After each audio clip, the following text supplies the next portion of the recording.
Welcome everyone to the second chapter of my Power Apps for Beginners course. So the topics that we're going to be covering in this video, we'll start off with a walkthrough of the Canvas App Studio.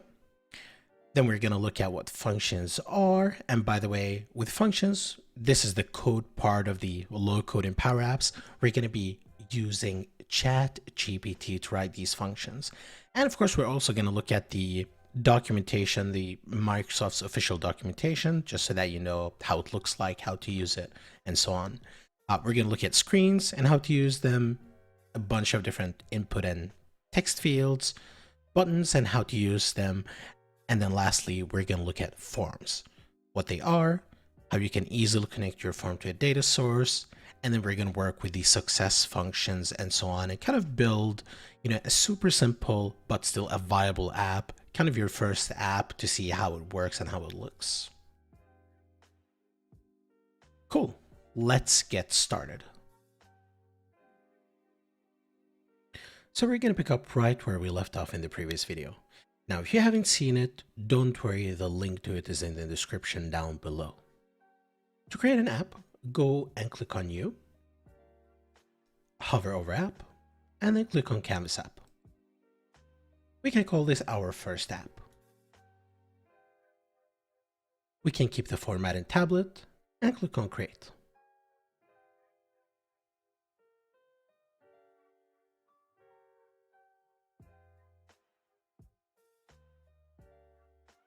And here we have our Canvas App Studio.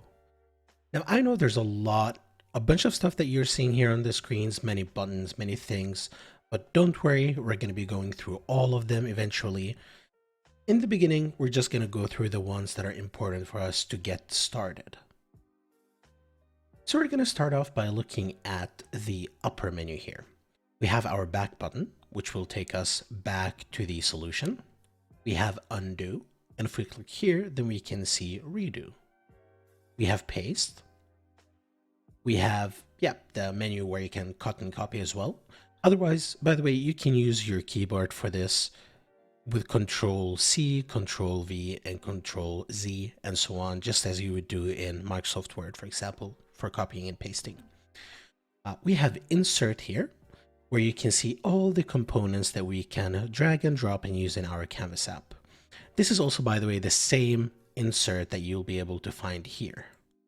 So all these components is the same as the ones here. It's just they exist in two different locations. We have add data, which is also the same as this step where you can add data. And this is basically where you can link the app to an external data source like SharePoint, like Microsoft Dataverse, and a bunch of other data sources that we're going to be looking at in the future as well. We have new screen, which helps you create a new screen. We're also going to be discussing the concept of a screen soon. And then we have theme, background color, and a bunch of other stuff here that we can look at later. Now, if you go to the left menu here, we have our tree view. And our tree view, for those who don't know, it's basically just a view where you can see all the components that are existing in your app. So if we go ahead and drag a text label, for example, we can see that the text label is here. When we go to the tree view, we can see it here as well. And of course, we can use this tree view in many ways. One is to click on the text label. So we can click on it here and it will target it. This is extra useful, for example, if this is invisible. So that is something that we can be working with as well in the future, but also if it's like very small as well, and it can be hard to find it and to click on it, especially if you have a lot of components on the screen.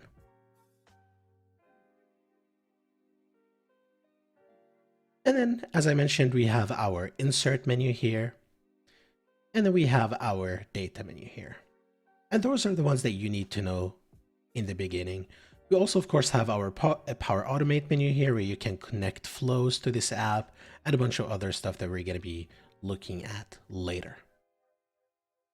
Now, if we look to the left here as well, we have our Properties menu. And this is basically where you can see the properties of the thing that you have selected. Now, since we don't have anything selected, by default, we will have our screen selected. And here you can see, for example, the background color and so on. You can also add an image as a background color, something that we will be looking at later as well. But if you go ahead and click on, for example, the text label, then we can see the properties of the text label. And we can see here that we have a bunch of properties. We have the text, we have the font. You can see here there are multiple fonts that you can select from. We have the font size, font weight, bunch of other stuff here as well. We also have the size. So if you want to, for example, have an exact size when it comes to height and width, you can decide that here and it will automatically be applied here. So if you go ahead and change this to 50, for example, close, you can see that it automatically updated. Or if you want to change it, you know, like this, that's also possible and it will automatically update it here. We have padding, we have colors, and a bunch of other stuff that you can play around with when you have time. And now next we have functions. And when you look at the list, you'll see right away that these are the same items that we have in properties. So what is a function then? Well, a function is basically the ability to programmatically set the value of a property. This means that if we say drag or add a button to the screen, something like this, go to text and then go to say width, we have a fixed value here, which is the same value that we have here. But a function means, you see here, width equals to a function. This means that we can set dynamically or programmatically here the value of the width to be, for example, equals half the value of the width of the button. So when we make the button wider, then the width of the text field will be wider. So that's what functions means. And so if we click on button here, for example, we also see that it has functions and it has the onSelect function, which basically means that what happens when we click on it. And if you look at the other components here, for example, if we take a timer, then you can see that some of these components have different functions. So you have duration here, for example, and you don't have duration in button or text. But other functions here, or other properties, I should say, stay the same or exist rather in all of the components. Like, for example, visibility. You will see visible in pretty much every component that you can drop on the screen here. And you can see here that visible is set to true, and we can change this, you know, make it false, for example, set it to false, and then you can see that it disappeared. And now we can even target it if we so want, but if it's hidden somewhere, then we can once again find it here from our tree view. Now, to give a good example on how a function works, especially with a button, since you'll be working a lot with buttons in Power Apps, let's go ahead and create two screens, right? We have the first screen and then the second screen, and then we can navigate from the first screen to the second screen with our button. So real quick, what are screens? Screens are basically views like this where you can have all kinds of components on them. And if you take a look at basically any other app, or any app that you've used on your phone or the browser and so on, a screen can be, for example, like the options. The option menu can be a screen. The login can be a screen. And then you can have like your main screen, for example, and then you go to a different view to do something else, and that can be a different screen. So that is basically what a screen is, the concept of a screen. And so to create a new screen, we can easily just go here, new screen. And you can see here that we have a bunch of different templates, but to keep it simple, we can go ahead and click on blank, and it will give us a blank screen called screen 2. We can rename this screen and call it second, for example. We can call this one first. And you can see here on screens that there are a bunch of different functionalities or a bunch of different properties here that you can move it down so it comes under the second screen.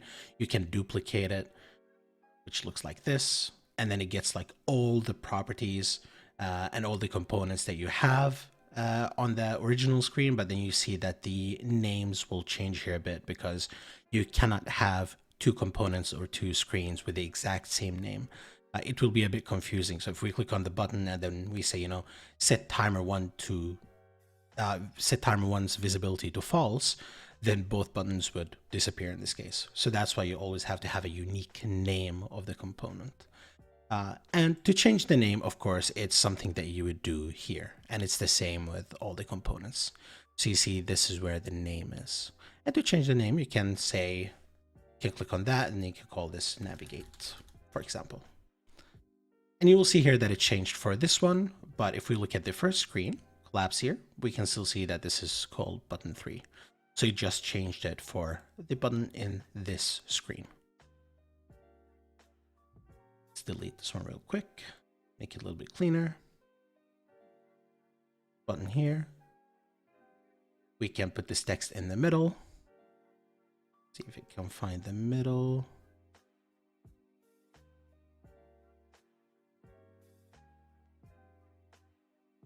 For some reason, it's not finding it, but it's okay. We can do this and put it here. Doesn't matter.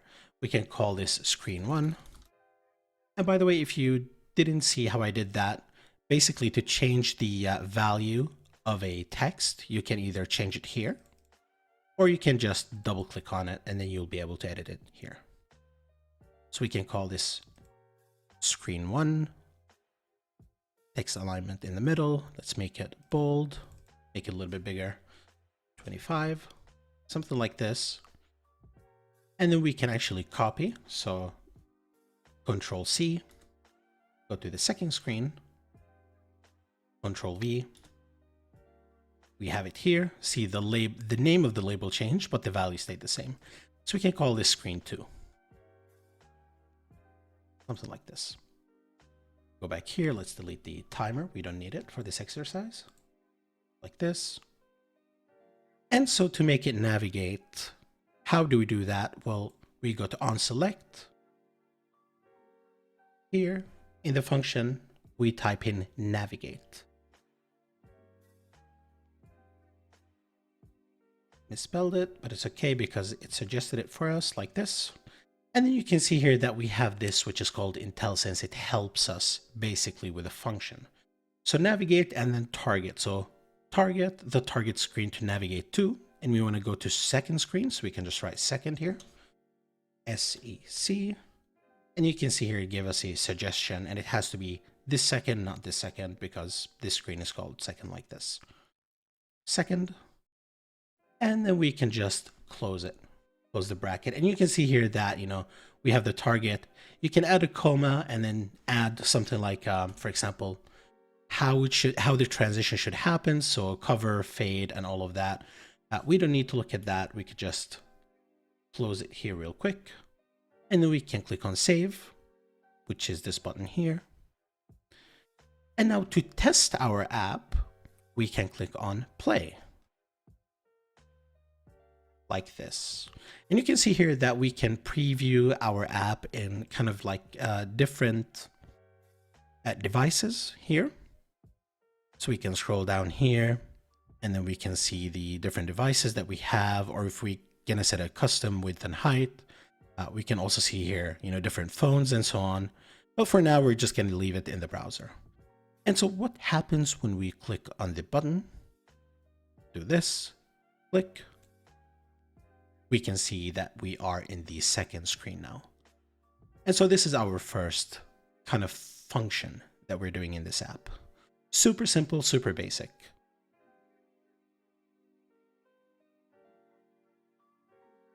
And of course, you can play with this as you want. So you can, for example, have a third screen. So we can do that, blank, screen number 3, call it third. You can take the button, you can go to the second screen, paste it, navigate from second, we want to go to third here. Something fun like this. And then take the label, go to the third, paste it, 3, save, go back to the first screen. It's saving, but we can play meanwhile, button 2, button 3. Super simple stuff. Now, you might be wondering, but Marcus, like, how do I know what to write here? How did you know that was navigate and not, teleport, for example? That's a very good question. And to answer that, we're going to look at two things. We're going to first look at the Microsoft documentation, which I recommend everyone to at least check it out because you'll find everything there and everything there is going to be up to date. And the next we're going to look at is actually how to do this with ChatGPT. So how can we use ChatGPT to help us write our functions? Now, first thing, let's go ahead and delete our third screen to make this a little bit simpler for us. Deleted. So now we have two screens, first screen and second screen. Okay. So then we go to ChatGPT.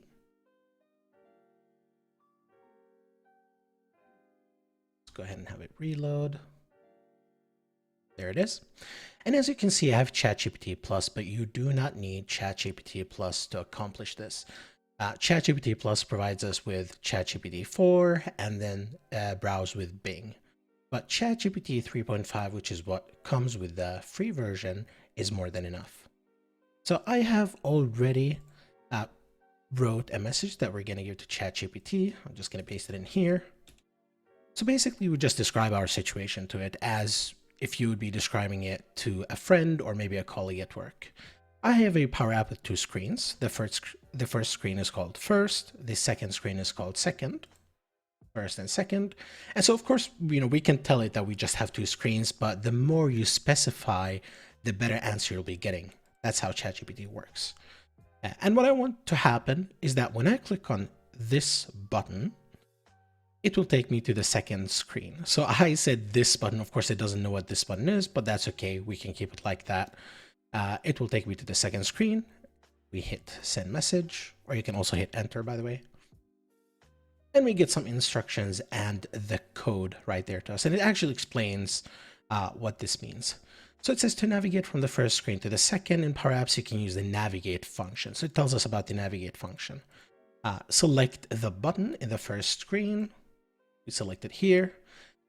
In the properties pane on the right side of the screen, locate the on select. I think it means the left side though, right? Or of course we have the on select probably here somewhere as well in the properties section.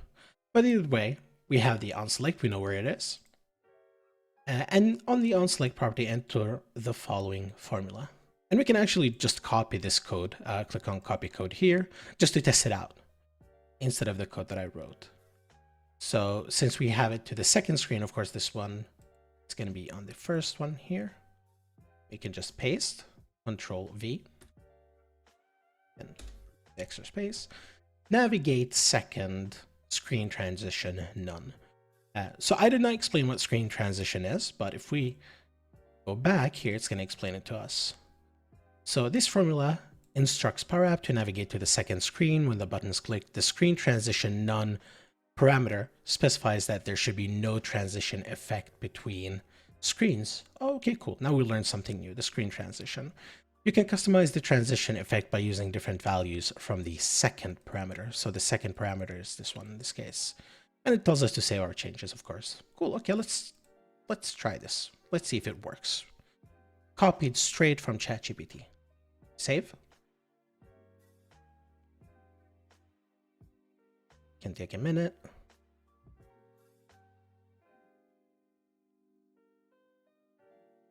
Saved, play, and then we press, and it works. Wow. See how easy that was? That's awesome. Cool. And I'm going to show you the documentation, anyway, the Microsoft documentation, because it's just good to know how it looks like, where it is, and how you can use it. Because of course, so ChatGPT 3.5 is trained on data up to, I believe, November 2021, which means that if Microsoft were to change how this works, this would be giving us the wrong answer. Now, of course, if you have access to Bard, meaning that if you live in the US or you have a VPN that can connect to the US, then you can use Bard. And Bard has, by default, navigation to the internet. So you would be getting, the correct answer, or most likely be getting the correct answer right away. Of course, we cannot guarantee how these AIs work. But you could be using Bard, or if you have the ChatGPT Plus, then you can use ChatGPT with navigation, with browsing. Sorry. But yeah, let's go to the to Google, show you how to find the stuff. So we go here, and then we write PowerFx, and then we're going to be writing, say, screen. Right, we know that we want to switch between screens. We don't know what it's called, but we know it has to do with screen. So screen controlling PowerFx. And by the way, just before I go in here, see that it's learn.microsoft.com. That's the domain that you're after. So always make sure that it's learn.microsoft.com. That's their official domain when it comes to basically the documentation, the official documentation for these Microsoft products. So screen controlling PowerFx. Okay, some description, properties, and additional properties. These are the properties of the screen itself, of course, that we find here. It gives us a couple examples. With the radio button, see here we already have in source, like if you're going to use a shape control, an arrow to go to the next screen, so you can use the on select to navigate. Okay, and then we scroll down, background image fill. If a screen contains a label, something, you know, you have a lot of cool stuff here that you can definitely check out. Let's see if we can find, okay, so we have button controls here. Sounds relevant. Okay, key properties on select, which is the one that we're looking for, of course. Examples of how you can use a button. Go up here, and here, of course, you can read about all the properties of buttons. Configure the on select, and then I'm sure here you can find the example for the on select to navigate to the next screen somewhere. But yeah, so, and in my opinion, this is kind of the problem with the documentations, that you're going to always have to dig through them. Like, unless you know exactly how to search for the thing you're looking for, like how to kind of prompt, quote unquote, the documentation, you're going to be digging. And even though this might be a simple example, you know, how to navigate between screens and PowerFx, you know, when you get to building more complex PowerFx, you're going to be putting a lot of time on digging through the documentation. That's why I strongly recommend that you instead, well, you should learn how to read the documentation, of course, but instead, when you put your energy on actually, you know, getting that skill in, just learn how to prompt the AI. Both this and Bard, both free versions, you're just going to get more value out of your time when you put it into this. That's my opinion, at least. So either way, that's how you do it, and it works, as we saw here. And by the way, if this course so far, this video has been useful to you, I would really appreciate it if you hit the like button and subscribe to the channel, as it really helps us out and gets us, you know, spreading the algorithm and, you know, in the search. It really helps out the channel, in other words. You heard this before, you know, the like, subscribe, whatever. But yes, it really helps us out. So thank you. But yeah, so next we are going to look at forms.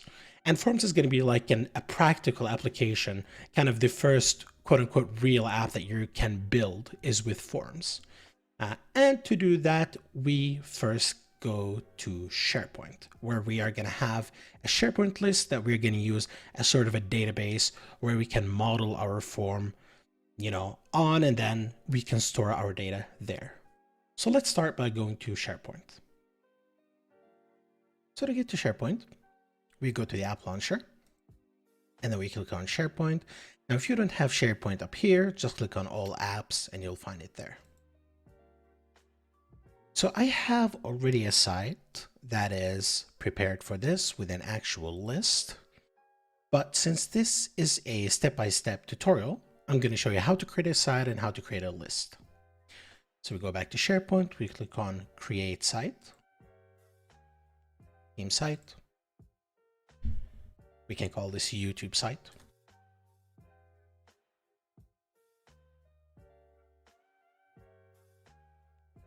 Can keep it private, doesn't matter. Next. Don't need to add anyone else.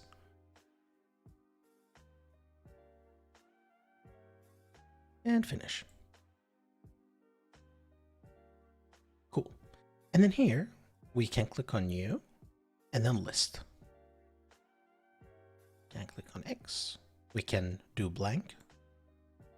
And then here we can call it the Christmas party. Show navigation, create. Cool. And here we have our list. So let's go ahead and add two more columns. Click on add column. We can add a choice column.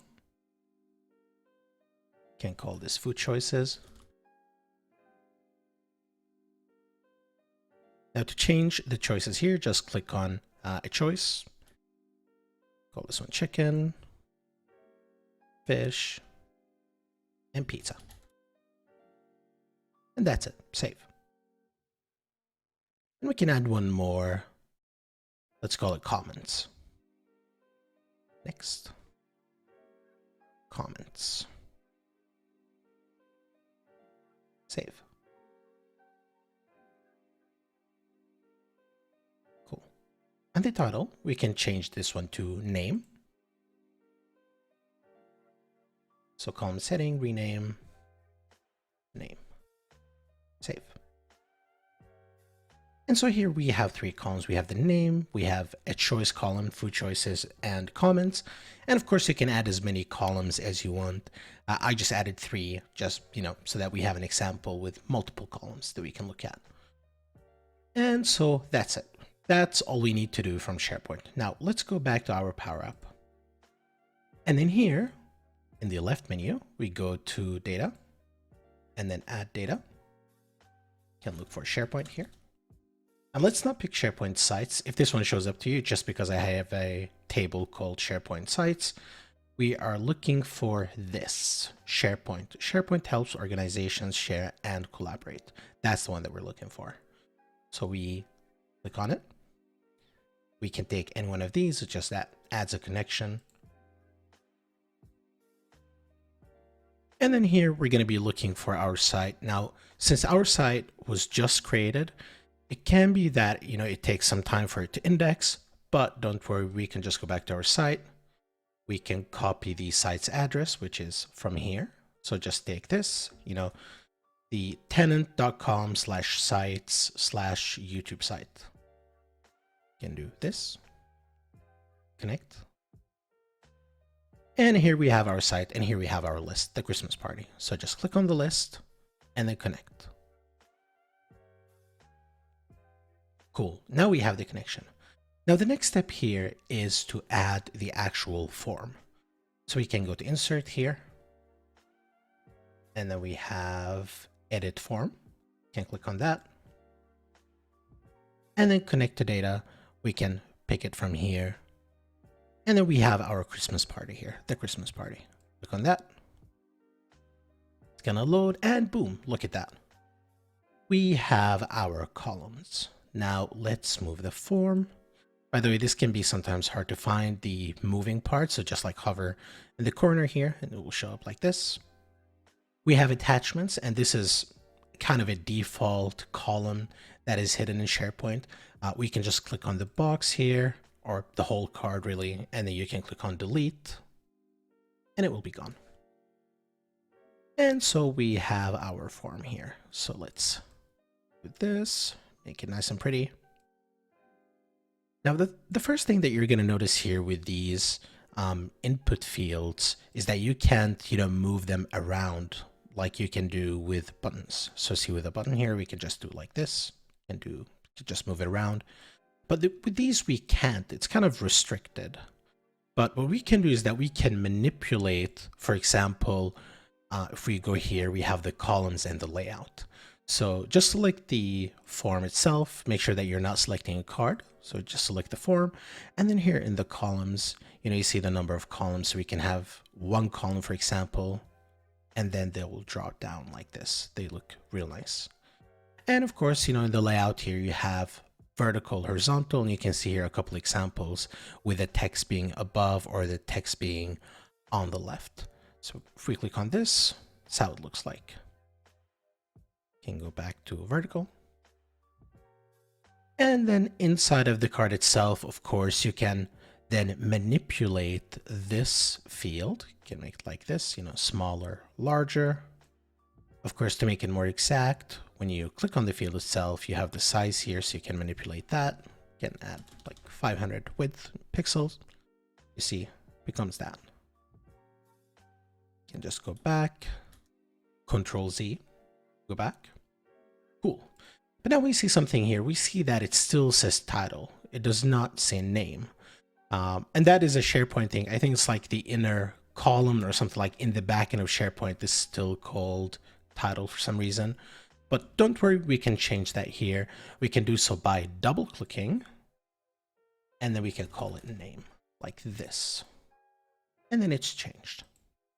It's that easy. Cool. Okay, so we have our form here, food choices and all of that. Let's change the name here.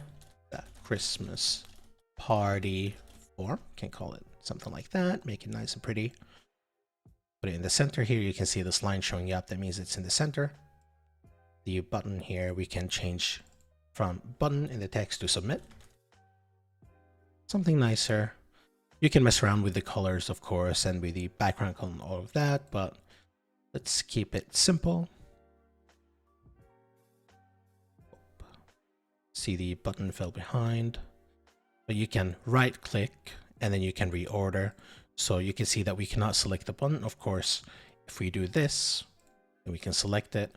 But in case you have, stuff like this where it's hidden behind it somehow, just right click and then you can work with the order and then you can just send it to back. And then we will have access to our button. Nope, we won't. Okay. Oh, sorry, send backwards. We want to send it to the back. This one. For some reason, it's not working. No worries. Let's just make it smaller. Easier this way. And now we have access to our button. Now, if we go ahead and save and then play, we can see here that it says no item to display.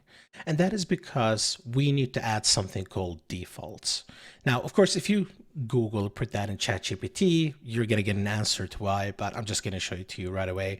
When you're working with forms, just go to the property here, look for default, or sorry, what am I saying? We need, it's an item. So item, and then here we write the defaults like this. So defaults, and then the Christmas party. So defaults, and then basically the list's name. Close, like this. Save.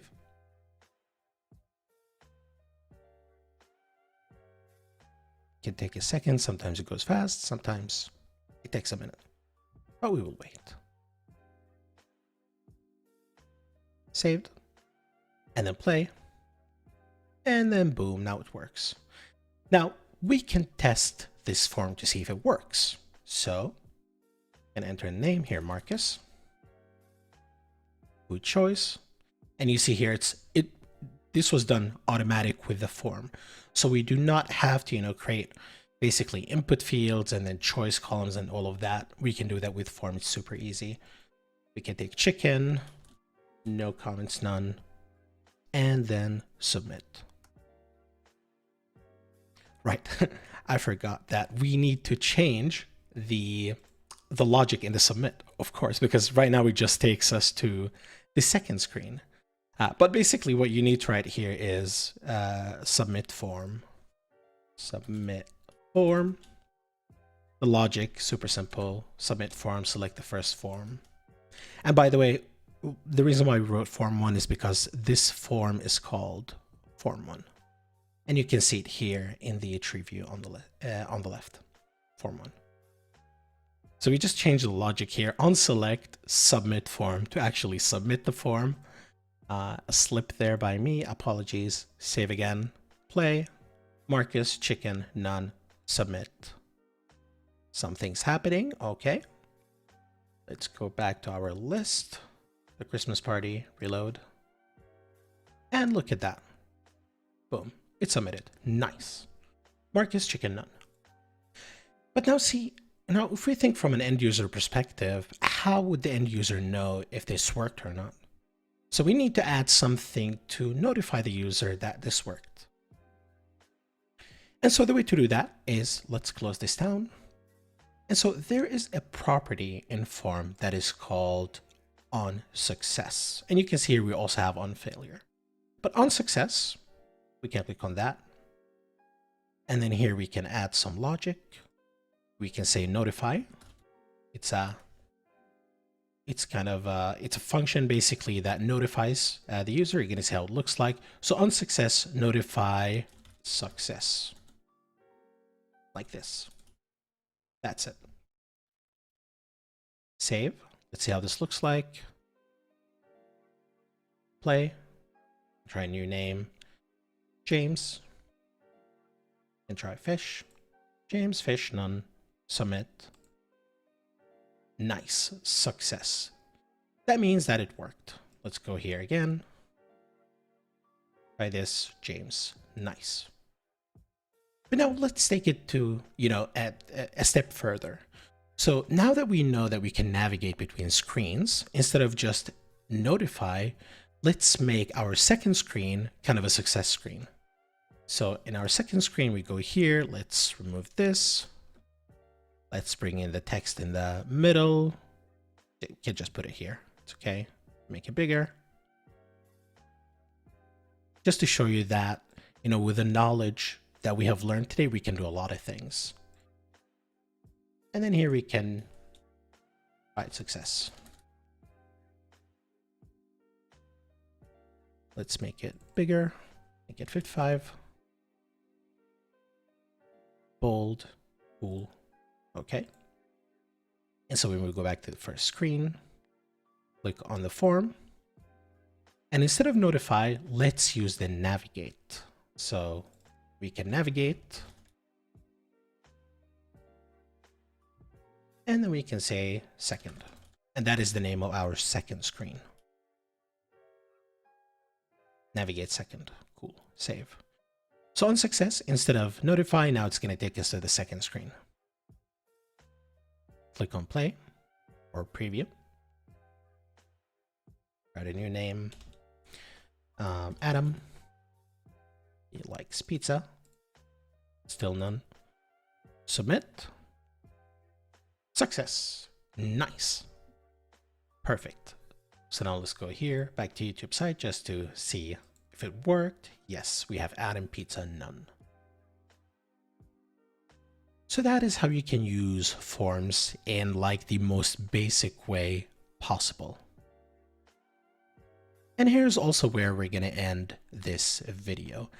As we have learned a lot of things that you guys can experiment with, which I strongly recommend that you do in your demo environment.